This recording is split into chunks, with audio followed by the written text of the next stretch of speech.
Farmer rescues stray cats. What they really are will leave you speechless. A true story of instinct, mercy, and the wild heart of Appalachia. Jacob Henderson had always risen before the sun. It wasn't just a habit, it was reverence. Mourning in these hills was a ceremony, and he honored it with silence and sturdy boots.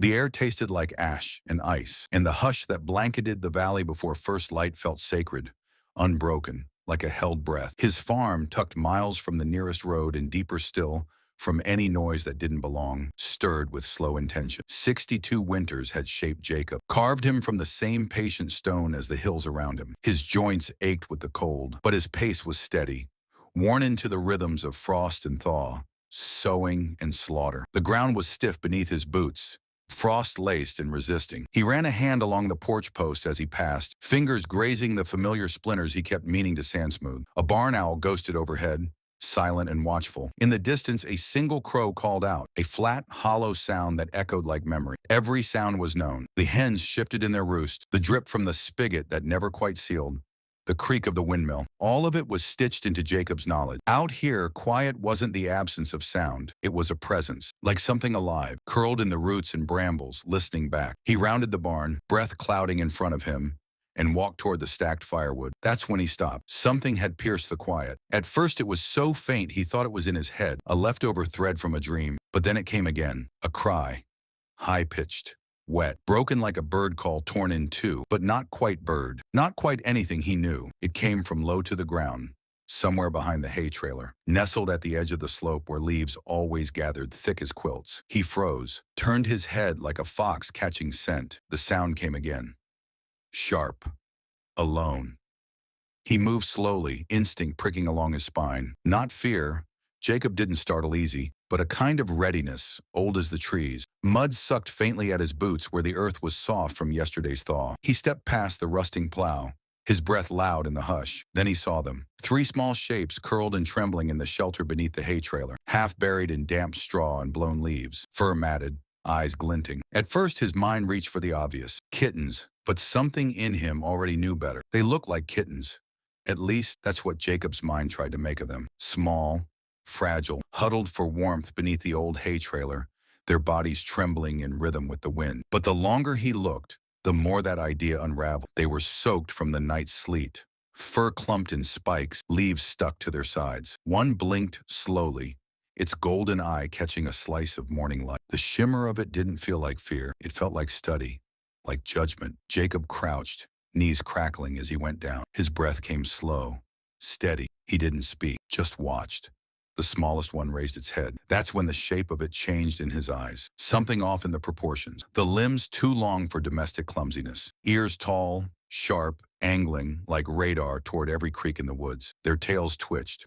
Not like house cats flicking with annoyance, but thick, fluid, deliberate, like they were made of muscle and thought. And those eyes, not the wide, helpless blue of strays. These were ancient, narrowed to slits, burning gold, watching him like they were reading not just his shape, but his soul. Jacob felt a strange pressure in his chest, like recognition, like memory surfacing from some ancestral place that didn't have a name. One of them stood, if you could call it standing. It flowed forward, silent as smoke. Its paw pads made no sound on the frozen earth. It didn't hiss, didn't tremble. It reached out. The moment felt longer than it was.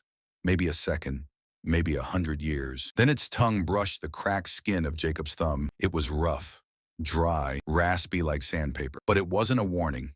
It was a greeting. Jacob felt something shift inside him. A threshold crossed. He took off his gloves, moved slow. Hands bare in the cold, he reached into the nest and lifted the cub gently, like he would have held a newborn lamb. The creature made a low, clicking sound deep in its throat, something like a purr, something like a warning. Then it went still in his hands. He placed it inside his coat. Two more. He gathered them one by one, careful not to jostle them too hard. They didn't resist, didn't mule or writhe. They just folded into one another like cold embers searching for heat. As he walked back toward the house, their weight tucked against his ribs, Jacob felt something beneath their stillness. A pulse, wild, waiting, and watching. Martha Langley showed up not long after breakfast. Jacob had called her without saying much. Just said, "Got something odd over here. Could use your eyes." That was all he needed to say. She came. 30 years they'd known each other. Shared work, shared weather, sometimes shared a dance at the fall harvest socials, awkward and warm like flannel pulled from the dryer. They weren't lovers.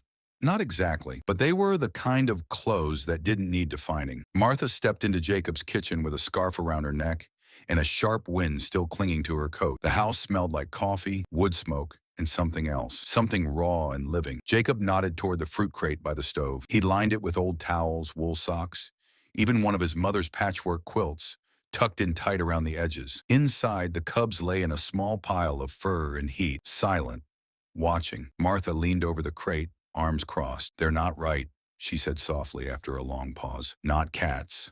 Not even close." One of the cubs lifted its head, met her gaze. Its golden eyes didn't blink, didn't shift. Martha took an instinctive half-step back. Jacob scratched at his beard, brow furrowed. "I thought maybe they'd eat. Tried milk, kibble, even warmed up stew." "Nothing." She knelt beside the crate, careful not to touch. "They're hungry, but they're waiting on something. Something specific." There was a long silence. The fire snapped softly in the stove. Jacob stood, opened the freezer door, and pulled out a vacuum-sealed pack of venison from last season's buck. He unwrapped it, the cold raw meat steaming slightly in the kitchen's warmth. He laid it gently in the crate. The change was immediate. The cubs rose in perfect unison, as if moved by one shared signal. No sound, no scramble, just swift, fluid motion. Their bodies coiled and lunged without tension or waste. One clamped onto the meat with powerful jaws. Another dug in from the side. Their silence made the violence of it all the more jarring. Flesh tore clean, muscles snapped. Their teeth weren't kitten teeth. They were razors, precise, efficient. Martha didn't speak for a moment. Her hand went slowly to her throat, fingers brushing the edge of her scarf like a shield. "They're starving," she finally said. But the tone beneath the words wasn't just concern. It was older, heavier. It was fear. Jacob didn't look away. "No mother, no tracks, nothing out there but these three." Martha nodded, slow. "Then something's coming." Neither of them said what they both felt, that whatever had left these creatures here, it wasn't finished. It had simply paused. The cubs fed until the meat was gone. Then as one, they curled back into the folds of the quilt, eyes flickering, but never closing. Jacob poured Martha a mug of coffee with hands that had dressed game for 50 years, and still they shook. Outside, the wind picked up again, and from deep in the woods, something answered. That night, the wind shifted. It came down from the north in long, steady breaths, cold and hollow like something that had passed through bone to reach him. The trees outside groaned under its weight. Even the chickens huddled quieter than usual, their feathers puffed like insulation against the dark. Jacob couldn't sleep. He lay on his back in the narrow bed he'd slept in for most of his life, the quilt pulled to his chin. The ceiling above him was old, stained with decades of smoke and stories. He counted the cracks in the boards like he used to count sheep as a boy. It didn't help. The fire downstairs cracked softly, the cast iron stove ticking like a heart cooling after a long day's labor. The refrigerator hummed, familiar things, and then something unfamiliar. Steps. Not heavy, not loud, but deliberate. A kind of softness that didn't belong to boots or hooves or paws. A sound like grass being parted by something that knew how to move through it. Jacob sat up slowly, holding his breath like a man holding a match in the wind. He crossed the floor in his socks, each board groaning softly under his weight. At the window, he pushed aside the curtain with 2 fingers, careful not to let the cold air leak in. Outside, the yard shimmered with frost under the moon's pale eye. The coop stood still. The barn loomed like a watchful father. And then, movement. 3 shapes gliding through the yard. Low, fluid. They didn't bounce or skitter like young things usually do. They moved like they already knew the world, like the land itself shifted to accommodate them. Jacob's breath fogged the window. One paused near the chicken coop, not to stalk, not to hunt. It simply stood there, head raised, sniffing the air. Another reared up on its hind legs, stretching long and impossibly lean, then dropped silently back to all fours. The third turned, staring directly at the window. Their eyes glowed silver in the moonlight, unblinking. Knowing Jacob stepped back from the curtain instinctively, heart ticking hard against his ribs. These weren't kittens, weren't strays. They were scouts. Something in them was older than the farm, older than Jacob. A quiet intelligence that didn't need words to say, "We're not alone," and we never were. He stood there for a long time, listening to the silence after their passing. The stillness they left behind wasn't peace.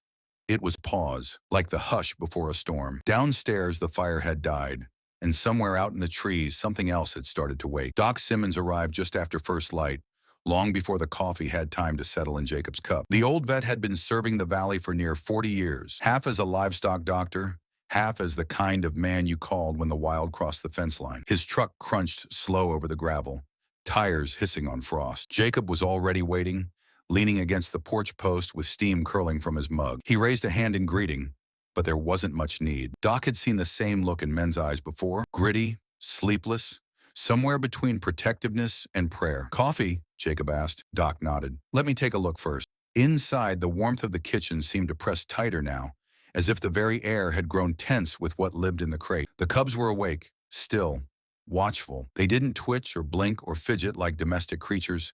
They just were, present in a way that made the room feel small. Doc knelt beside the crate and froze. He didn't speak, didn't reach. He just stared. Jacob sipped his coffee, slow and quiet. After a long moment, Doc stood, carefully like something sacred had passed too close. "Jacob," he said, voice low, "those ain't strays. They ain't cats. They're cougars." Jacob's brow furrowed. "What kind of cougar's that small?" "Eastern cougar," Doc muttered. "Extinct, or supposed to be. Government stopped counting sightings back in the early 2000s. No verified track in Kentucky for 20 years. He looked back at the cubs. "Until now," Jacob set the mug down. "They're just little things." Doc's jaw worked. "Doesn't matter. They're here. The mother's close. And she won't quit. Not till she's got 'em back." That landed like a stone in the room. Both men knew what that meant. A mother hunting wasn't just a predator. It was a force of nature. Jacob glanced toward the back window. The woods beyond were still gray and quiet, but it felt like staring into something with eyes. He felt it in his chest then. Not fear exactly. Not the kind that makes a man hide. This was different. Heavier, sharper. He'd never had kids. Never married. But he knew what it meant to guard something small. Something helpless. The calves born too early. The lambs caught in spring frost. That thing inside a man that stands between life and death and chooses mercy anyway. Doc turned, face pale. "You got anything heavy in the house? Rifle? Shotgun?" Jacob nodded toward the corner. "Old Winchester, cleaned last week." Before Doc could respond, it happened. A scream. Not human, not close, but not far either. It tore through the tree line like something being born from pain and rage. High, wild, impossible to ignore. Jacob froze. The cubs didn't flinch. Instead, they lifted their heads in perfect harmony, ears forward, tails flipping once. Then, softer than whisper, each let out a chirp. It wasn't a meow. It wasn't a growl. It was a call, answering. From the woods, something replied.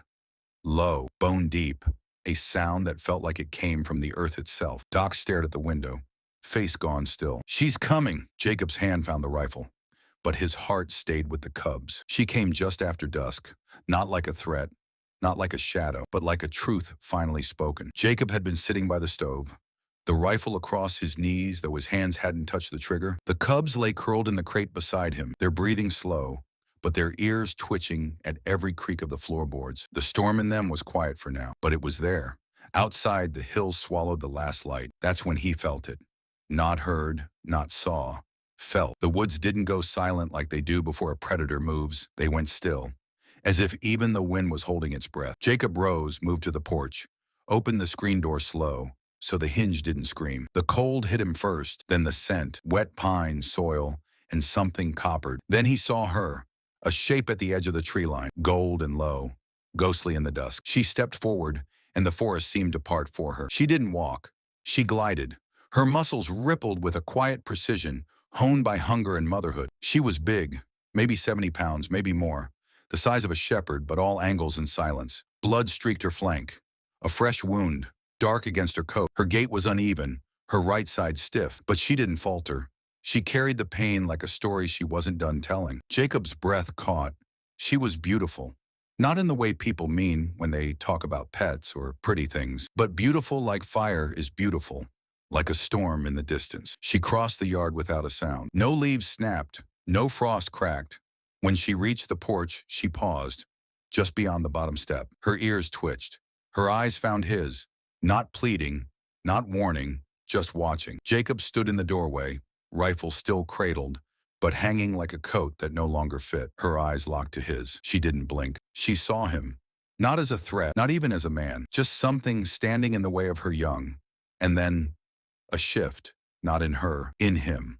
All the fear, all the tension, gone, like a breeze pushed it out of him. In its place was something deeper, Familiar. That part of him that had bottle-fed lambs at midnight, that had buried old dogs with his own two hands. She wasn't a monster.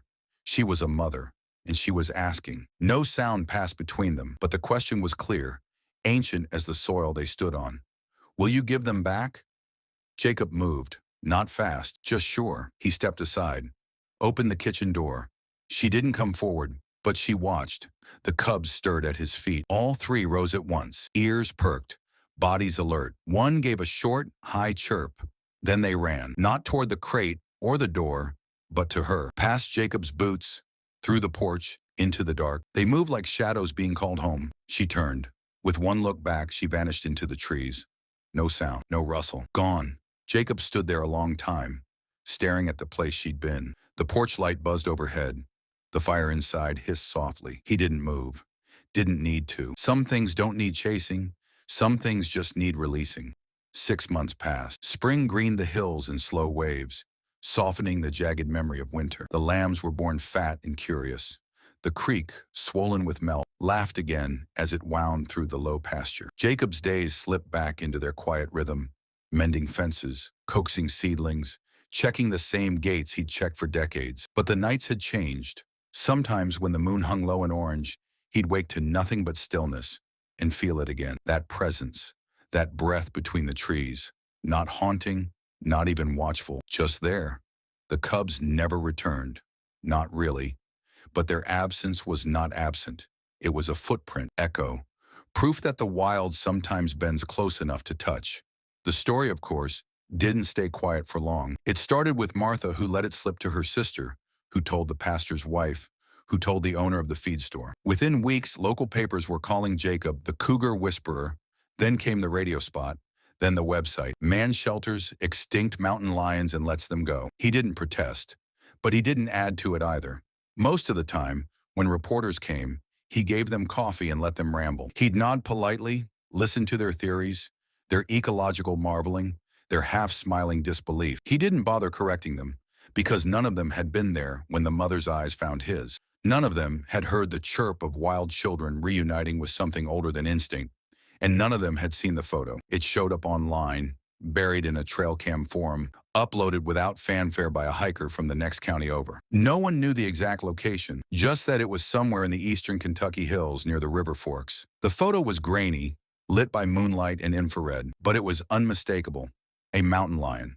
Tall, lean, proud. She stood in profile, her coat healthy, her wound healed. Beside her were two nearly grown cubs, their bodies strong, their stances calm. But what caught Jacob's breath, what made him sit down, slowly, at the kitchen table and just stare, was what lay at her feet. A rabbit, freshly killed, lay gently on the moss, and next to it, half buried in pine needles worn and caked with mud-a-work glove, faded brown, canvas back, leather palm, his glove, the one he'd lost months ago, along the north fence line.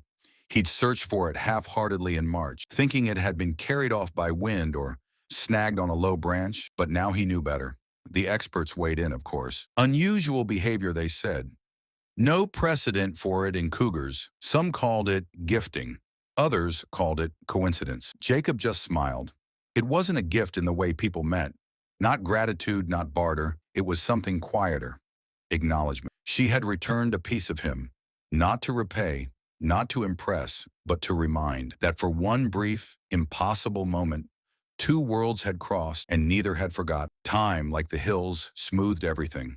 The buzz of media faded, as it always does. Reporters stopped calling. The internet found shinier stories. Even the neighbors stopped asking. Though now and then, someone still pointed at Jacob's porch from a passing truck. The way you point at the place, a miracle might have happened. Jacob never confirmed, never denied, just raised a hand in greeting and kept walking. The farm kept on. The coop needed shingling. The well had to be resealed. The sheep chewed through another section of fence like they did every summer. Jacob tended it all with the same slow patience he always had. Boots muddy, back stiff, heart quiet. But something had changed. It lived in the silence between things. On mist-heavy mornings, when the world was still more fog than form, Jacob would sometimes pause by the barn. And there, faint, impossible, he'd find them. Impressions. Not paw prints, not boot marks, just the memory of something having passed. Scuffs in the mud where nothing should have stepped. A pine bough bent the wrong way. Once a single claw mark on the old gate, so faint it could have been a splinter scratch. But Jacob knew better. It was enough. Sometimes after a hard rain, he'd walk the northern fence line where the glove had vanished. He never said what he was looking for. Maybe he didn't know. But now and then, he'd pause, stand still under a crow-calling sky, and feel it again. The presence, not watching, not near, just aware. The wild didn't live in the distance. It lived in relation, in a knowing, in a recognition that didn't need words. He told no more stories. When people came asking, ecologists, podcasters, hopeful photographers, he gave them coffee and warm cornbread and said, "She came, she left. That's all." But there was more. He just kept it sacred, because the truth is, some stories aren't meant to be told in full. They're meant to be held. On mornings when the fog hung low and the hills seemed to lean in close, Jacob would sit on his porch with his coffee steaming between his hands. He'd stare out past the fields, toward the place where forest met sky. And just before the sun overtook the hills, when everything was still silvered and strange, he'd say softly, "Funny how the world keeps its miracles small enough to hold, if we've got hands gentle enough to carry 'em." Then he'd sip his coffee and smile, and in the distance, just maybe, something smiled back.